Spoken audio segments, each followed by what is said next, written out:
वाड़ी के खुशखेड़ा औद्योगिक क्षेत्र में सोमवार सुबह भीषण आग लगने का मामला सामने आया। सूचना प्रातः पुलिस नियंत्रण कक्ष से रीको फायर ब्रिगेड को प्राप्त हुई। आग एक निजी औद्योगिक इकाई में लगी, जिसने कुछ ही मिनटों के अंदर विकराल रूप धारण कर लिया। प्रारंभिक जानकारी के अनुसार लगभग आधा दर्जन श्रमिकों की जलने से मौके पर ही मौत हो गई। आग इतनी भीषण थी कि कई शव मानव कंकाल जैसी अवस्था में बरामद हुए हैं। सूचना मिलते ही पुलिस, प्रशासनिक अधिकारी, दमकल दल, बचाव टीम और चिकित्सक दल तत्काल ही घटनास्थल पर पहुंचे और बचाव कार्य शुरू किया गया। इसके साथ ही घायलों को उपचार के लिए अस्पताल भेजा गया। फिलहाल आग लगने के कारणों की जांच प्रारंभ कर दी गई है। तो देखिए, भिवाड़ी से ये बड़ी खबर आपको बता रहे हैं, जहां पर आज सुबह सुबह भीषण आग लगने की घटना सामने आई। एक फैक्ट्री में मजदूर काम कर रहे थे। लगभग 20 से 25 मजदूर जो है उस वक्त काम कर रहे थे जब ये घटना हुई, और इस दौरान जो है करीब आधा दर्जन मजदूर जो हैं इस आग में झुलस गए, जलकर उनकी मौत हो गई। वहीं कई मजदूर ऐसे हैं जिनकी हालत गंभीर बताई जा रही है, जिनका इलाज किया जा रहा है। लेकिन आप देखिए कि किस तरीके से भीषण आग लगने की घटना सामने आई है। इस फैक्ट्री में सुबह आग लगी थी और पुलिस की गश्त पे जो गाड़ी थी उसने सबसे पहले आग देखी थी। अभी हमारा मालिक से भी कांटेक्ट हो गया है और हमारे इनके मैनेजर से कांटेक्ट हुआ है। मैनेजर ऑन द वे है, वो आ रहे हैं। इसमें अभी तक हमको 7 डेड बॉडीज मिली है और ये शायद बिना अनुमति के, इसमें जहाँ तक है इरिको के से हमें पता चला है कि ये गारमेंट्स के लिए ये फैक्ट्री अलॉटेड थी और यहाँ शायद पटाखे या ऐसा कुछ मिल रहा है जिसकी जांच अभी चल रही है। तो ये अवैधी था जो कार्य हो रहा था और इसमें ब्लास्ट हुआ है, जिससे 7 डेड बॉडीज अभी मिली है और एक दो शायद सुबह भाग गए थे, जिनको एक हॉस्पिटल में गए थे, वहाँ से रेफर किया गया दिल्ली। और यहाँ 10 गाड़ियाँ। चलिए बढ़ेंगे आगे बात अगली खबर की। मुख्यमंत्री भजनलाल शर्मा ने आज आरआईसी में NSIL 2026 का विधिवत शुभारंभ किया। इस अवसर पर उन्होंने आयोजन की सराहना करते हुए कहा कि ऐसे कार्यक्रम प्रदेश के विकास और नवाचार को नई दिशा देते हैं। कार्यक्रम में बड़ी संख्या में जनप्रतिनिधि, अधिकारी और आमजन उपस्थित रहे।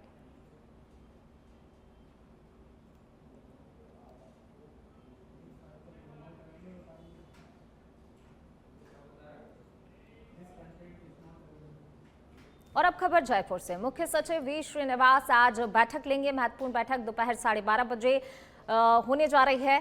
राज्य उन्नति को लेकर ये बैठक होगी। महत्वपूर्ण बैठक, पिछली बैठक के दिशा निर्देशों की कितनी अनुपालना हुई है, इसकी समीक्षा की जाएगी इस बैठक में। जल्द ही प्रस्तावित है सीएम भजनलाल शर्मा की राज्य उन्नति को लेकर बैठक। इससे पूर्व एजेंडा बिंदुओं को लेकर कितनी है तैयारी, इसको लेकर भी समीक्षा करेंगे सीएस। तो दोपहर 12:30 बजे बैठक होनी है, यानी कि अब से कुछ ही देर बाद बैठक शुरू होगी। और पिछली बैठक में जो दिशा निर्देश दिए गए थे उनकी कितनी अनुपालना की गई है, इस बैठक में समीक्षा की जाएगी। और इसी के साथ जल्द प्रस्तावित है सीएम भजनलाल शर्मा की बैठक भी। इससे पूर्व एजेंडा बिंदुओं को लेकर कितनी है तैयारी, इसकी समीक्षा करेंगे सीएस। तो जयपुर से ये खबर आपको बता रहे हैं। दोपहर 12:30 बजे, यानी कि अब से कुछ ही देर बाद बैठक शुरू होगी। मुख्य सचिव वी श्रीनिवास आज बैठक लेंगे। समीक्षा बैठक वी श्रीनिवास लेने जा रहे हैं। दोपहर 12:30 बजे राज्य उन्नति को लेकर ये बैठक लेंगे वी श्रीनिवास।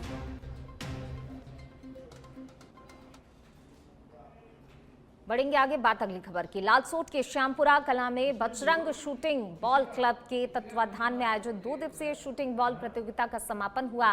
प्रतियोगिता में जयपुर की टीम विजेता बनी, जबकि बांदीकुई की टीम उपविजेता रही। प्रतियोगिता के सर्वश्रेष्ठ खिलाड़ी का पुरस्कार बांदीकुई के राधेश्याम मीणा को दिया गया। सर्वश्रेष्ठ डिफेंडर का पुरस्कार आभानेरी के सुनील शर्मा को और सर्वश्रेष्ठ नेटर का पुरस्कार श्यामपुरा कला के रामू को प्रदान किया गया। समापन समारोह में राजस्थान शूटिंग बॉल संघ के संयुक्त सचिव सुनील बैसलाल सहित अन्य गणमान्य लोग मौजूद रहे।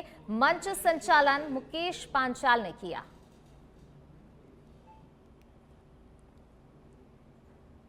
तो 2 दिवसीय शूटिंग बॉल प्रतियोगिता का समापन हुआ। जयपुर की टीम शूटिंग बॉल प्रतियोगिता की चैंपियन बनी, वहीं बांदीकुई टीम उपविजेता रही। रामदेवरा के जिला प्रशासन और पशुपालन विभाग के संयुक्त तत्वाधान में आयोजित होने वाले राज्य स्तरीय रामदेवरा पशु मेले के पोस्टर का विमोचन जिला कलेक्टर प्रताप सिंह द्वारा किया गया। इस अवसर पर उन्होंने संबंधित विभागीय अधिकारियों से मेले संबंधी तैयारियों की समीक्षा करते हुए इसे भव्य और सुव्यवस्थित रूप से आयोजित करने के निर्देश दिए। पशुपालन विभाग के ज्वाइंट डायरेक्टर सुरेंद्र सिंह तंवर ने स्थल पहुंचकर व्यवस्थाओं का जायजा लिया और सभी सुविधाएं उपलब्ध करवाने के निर्देश दिए। तो वहीं मेले में विजेता पशुपालकों और प्रतिभागियों को पुरस्कार देकर सम्मानित भी किया जाएगा। जैसलमेर, बाड़मेर, जोधपुर सहित आसपास के ग्रामीण क्षेत्र में रहने वाले पशुपालकों से आह्वान किया गया है कि वह इस प्रदेश स्तरीय पशु मेले में भाग लेने के लिए अपने पशुओं को लेकर आएं।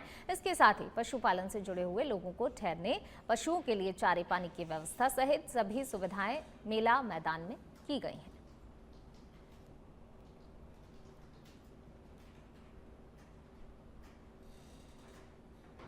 तो राज्य स्तरीय रामदेवरा पशु मेले के पोस्टर का विमोचन किया गया। डीएम सिंह ने तैयारियों की समीक्षा की और साथ ही आवश्यक दिशा निर्देश भी यहां पर दिए हैं। सुरेंद्र तंवर ने जो तमाम व्यवस्थाएं वहां पर की गई हैं उन व्यवस्थाओं का जायजा लिया और इसके बाद दिशा निर्देश भी दिए। ये रामदेवरा के अंदर पहली बार पशु मेला आयोजित किया जा रहा है, जो दिनांक 24 फरवरी से 28 फरवरी तक रामदेवरा कोकण रोड के ऊपर आयोजित किया जाएगा। इसमें जैसलमेर जिले को छोड़ के सभी जिलों के लोग पशु अपने ला के जो क्रय विक्रय कर सकते हैं और अच्छी अच्छी नस्ल के लोग ला के अपने यहाँ पशु लाकर मेले में आएँ। मैं पशुपालकों से ये निवेदन करता हूँ कि अभी ज़्यादा से ज़्यादा इस मेले में पहुँचें और इसमें। बांसवाड़ा जिले के काचला खोरा गांव में गंभीर घटना घटी। अंबालाल पिता प्रेमचंद घर लौटते समय दबंगों के घात में फंस गए। आरोपियों ने बाइक से उतरते ही उन पर लाठी और सरिया से जोरदार हमला कर दिया। करीब 10 मिनट तक चले इस हमले में अंबालाल का हाथ फ्रैक्चर हो गया और सिर पर गंभीर चोट आई, जिसके कारण उन्हें 8 टांके आए। हमलावरों ने मारपीट के बाद उनकी बाइक और मोबाइल भी लूट लिए। पीड़ित की पत्नी ने सदर थाने में मोगी रिगर अश्विन सहित 2 अन्य के खिलाफ नामजद रिपोर्ट दर्ज कराई है। फिलहाल पुलिस इस पूरे मामले की जांच पड़ताल कर रही है और आरोपियों की तलाश की जा रही है।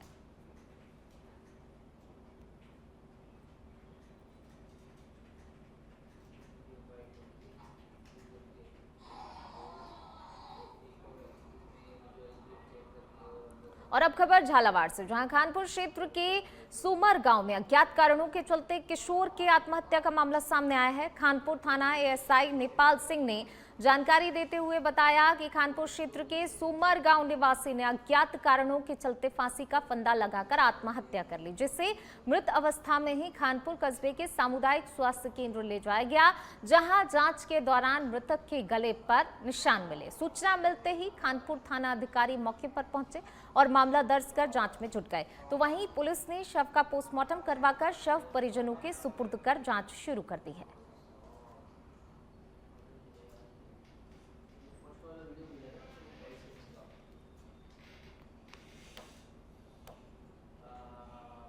पर्वतसर के पीलवा थाना क्षेत्र के ग्राम भकरी में गत दिनों लापता हुई नाबालिग किशोरी का मामला अब तूल पकड़ता जा रहा है। ये किशोरी लगातार दूसरी बार लापता हुई है, जिससे परिजनों और ग्रामीणों में नाराजगी है। ग्रामीणों ने कुछ नामजद युवकों पर अपहरण का आरोप लगाया है। 10 दिन बीत जाने के बावजूद नाबालिग का कोई भी सुराग नहीं मिलने पर गांव के सर्व समाज ने महापंचायत बुलाई। महापंचायत में सभी ने पुलिस को दिए गए अल्टीमेटम की अवधि समाप्त होने के बाद आगे की रणनीति पर विचार किया। भाजपा नेता श्याम माली ने बताया कि सोमवार को एक प्रतिनिधि मंडल सीएमओ जयपुर में शिकायत करेगा।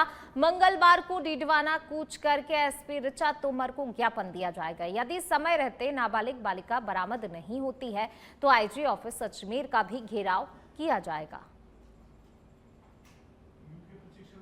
ग्रामवासी सब साथ में मिले हुए हैं और ग्रामवासी की जैसी सबकी इच्छा है कि हम कल और इंतजार करेंगे। उसके बाद में हम कलेक्टर डीडवाना कुचामन वहाँ जाएंगे और एसपी साहब से मिलेंगे, उनको भी हम ज्ञापन देंगे। आज जो सब गांव वाले बैठे हो तो क्या चर्चा हुई है आप इस पे? हमारे यहाँ पे गांव के सभी 36 कौम के यहाँ पे लोग सभी हैं और सबकी यही है कि हमारी बच्ची को न्याय मिले।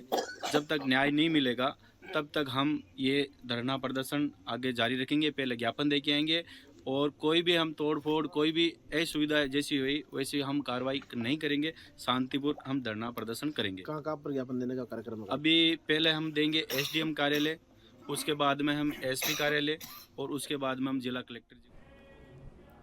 वहीं झुंझुनू के राजकीय मेडिकल कॉलेज और बीडी के अस्पताल में प्रशासनिक विवाद लगातार गहराता जा रहा है। प्रिंसिपल और पीएमओ स्तर पर लिए गए निर्णयों को लेकर शुरू हुआ विवाद अब मेडिकल शिक्षा और मरीजों की सेवाओं को प्रभावित करने की आशंका पैदा कर रहा है।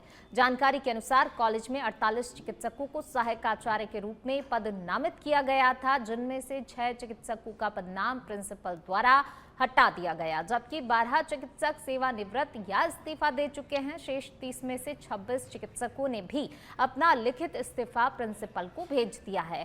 विरोध में दूसरे दिन भी डॉक्टर काली पट्टी बांधकर कार्य करते नजर आए। अखिल राजस्थान सेवारत चिकित्सक संघ ने प्राचार्य पर तानाशाही रवैया अपनाने, नियमों के विरुद्ध फैसले लेने, साथ ही दुर्व्यवहार के आरोप लगाए हैं। चिकित्सकों का कहना है कि बिना सक्षम स्वीकृति कई प्रशासनिक निर्णय किए गए और वरिष्ठ विशेषज्ञों के पदनाम हटाकर उनका अपमान किया गया। डॉक्टरों ने राज्य सरकार से पूरे मामले की निष्पक्ष जांच कर दोषियों पर सख्त से सख्त कार्रवाई की मांग की है। तो प्रिंसिपल पर तानाशाही रवैये के गंभीर आरोप लगाए गए हैं और साथ ही निष्पक्ष जांच की मांग अब की जा रही है। जो पद विलोपन किया गया उसके विरोध में आज दूसरे दिन अरिजदा झुंझुनू के समस्त चिकित्सक, चाहे वो जिला अस्पताल हो, सीएचसी हो, पीएचसी हो, काली पट्टी बांधकर अपने कर्तव्य को निर्वहन करेंगे। आंदोलन की ये प्रक्रिया चलती रहेगी। हमारी प्रशासन से निरंतर वार्ता जारी है और जब तक हमारे चिकित्सकों का सम्मान नहीं लौटाया जाएगा और जीएमसी प्रिंसिपल पर कार्रवाई नहीं होती, यह आंदोलन चलता रहेगा। जीएमसी चलिए बढ़ेंगे आगे, बात करेंगे अब सीकर के जिले के राजकीय उच्च माध्यमिक विद्यालय भडारर में राजस्थान माध्यमिक शिक्षा बोर्ड की परीक्षा के दौरान नकल के आरोपों को लेकर छात्र संगठन स्टूडेंट्स फेडरेशन ऑफ इंडिया यानी कि एसएफआई ने सरकार के खिलाफ आंदोलन की चेतावनी दे दी है। एसएफआई प्रदेश अध्यक्ष विजेंद्र ढाका ने प्रेस वार्ता में स्कूल का एक वीडियो जारी किया और भाजपा शासन में स्कूलों में नकल का खुला खेल होने का आरोप लगाया। उन्होंने मामले की निष्पक्ष जांच करवाने और साथ ही दोषियों के खिलाफ सख्त से सख्त कार्रवाई की मांग की है। साथ ही सोमवार को जिला शिक्षा विभाग का घेराव करने की भी घोषणा की गई है। जारी वीडियो में कथित रूप से शिक्षिकाओं के बीच नकल को लेकर बहस होती दिखाई दे रही है। एक शिक्षिका स्कूल में नकल होने की बात कह रही है, जबकि अन्य शिक्षिकाएं इसे खारिज करते हुए उन्हें समझाने का प्रयास करते हुए नजर आ रही हैं। इसी दौरान एक अन्य शिक्षिका कथित रूप से ये कहते हुए नजर आ रही हैं कि वह खुद नकल करवाएगी, जिसे रोकना है वह रोक ले। इधर इस पूरे घटनाक्रम को हाल ही में हुए तबादले के बाद एक प्रधान अध्यापिका के कोर्ट स्टे के जरिए स्कूल में पुनः ज्वाइन करने से उपजे विवाद से भी जोड़कर देखा जा रहा है। दुर्भाग्य इस बात का है कि सिक्कर में अंदर 325 सेंटरों के ऊपर परीक्षाएं हो रही है बच्चों की। उसके बावजूद जो कल की जो पेपर था 12वीं का, वो बडाडर गांव की स्कूल का एक वीडियो जारी हुआ है। उसके अंदर 5-6 टीचर है, वो आपस के अंदर इस बात को लेकर के लड़ रहे हैं कि हम चीटिंग करवाएंगे बच्चों को, हम पर्ची से करवाएंगे। बाकायदा वीडियो के अंदर वो धमकी दे रहे हैं। इस धमकी का अंदाजा यह लगा सकते हैं कि पूरे राजस्थान के अंदर भारतीय जनता पार्टी का जंगल राज है। यह बड़ी विडंबना की बात है। इसे सरकार का शिक्षा मंत्री यह नहीं चाहता है कि यहाँ का विद्यार्थी पढ़े, यहाँ का विद्यार्थी लिखे। वो इनको पागल बनाना चाहता है। न यहाँ के प्रशासन का, यहाँ की जो प्रशासन है, जिला शिक्षा अधिकारी है, यहाँ के कलेक्टर है, जो दावे करते हैं कि हमने इतनी टीमें बना रखी है, फ्लाइंग टीमें बना रखी है, लेकिन कुछ नहीं हो रहा है। हम चेतावनी देना चाहते हैं प्रशासन और सरकार को, उन शिक्षकों को जल्द से जल्द बर्खास्त किया जाए और बोर्ड की परीक्षाएं। श्री माधोपुर में चल रहे सीवरेज कार्य के दौरान ठेकेदारों की लापरवाही अब आमजन पर भारी पड़ रही है। खुदाई के दौरान जलदाय विभाग की राइजिंग लाइन बार बार क्षतिग्रस्त हो रही है, जिससे कई वार्डों में गंदे और बदबूदार पानी की सप्लाई हो रही है। इस पूरी स्थिति से जलदाय विभाग भी परेशान नजर आ रहा है, क्योंकि बिना समन्वय के की जा रही खुदाई उनके लिए सिरदर्द बन गई है। जानकारी के अनुसार सीवरेज लाइन डालते समय सुरक्षा मानकों की अनदेखी की जा रही है। लाइन टूटने के बाद कई कई स्थानों पर अस्थायी मरम्मत कर गड्ढों को जल्दबाजी में बंद कर दिया जाता है या बिना पूर्व सूचना के काम आगे बढ़ा दिया जाता है। इसका सीधा असर आम नागरिकों को भुगतना पड़ रहा है। जैन मंदिर वाली गली सहित आसपास के क्षेत्रों में मटमैला और दुर्गंध युक्त पानी आने की शिकायतें लगातार मिल रही हैं। लोगों का कहना है कि दूषित पानी से बीमारियां फैलने का खतरा भी बढ़ गया है। स्थानीय निवासियों ने प्रशासन से मांग की है कि सीवरेज ठेकेदारों की जवाबदेही तय की जाए और स्थायी समाधान सुनिश्चित किया जाए ताकि स्वच्छ पेयजल आपूर्ति शीघ्र बहाल हो सके और भविष्य में ऐसी लापरवाही दोहराई न जाए।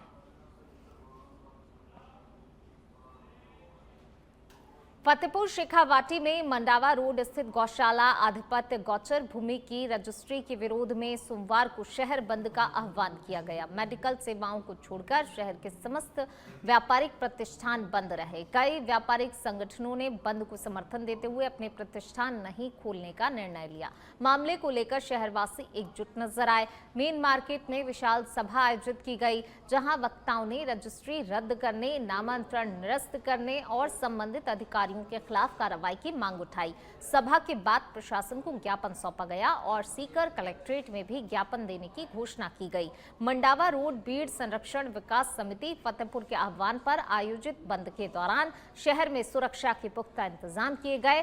कोतवाल महेंद्र मीणा जाब्ते के साथ कानून व्यवस्था को संभालते नजर आए। किसी भी अप्रिय घटना से निपटने के लिए भारी संख्या में पुलिस बल तैनात रहा।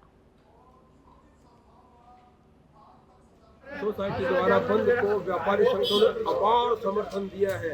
स्वतः और स्फूर्त बंद है। लोगों में इतना आक्रोश है। इस बंद से ये सिद्ध होता है कि लोगों के अंदर ये गोचर भूमि के प्रति कितना स्नेह है और जिन्होंने खरीदी है उनके प्रति कितना विरोध है। इस बंद से, स्वतः स्फूर्त बंद से लोगों ने ये दिखा दिया है कि हम इस गोचर भूमि के जो रजिस्ट्री बनाई है प्रशासन के और जिन्होंने बनवाई है उनके सबके खिलाफ है।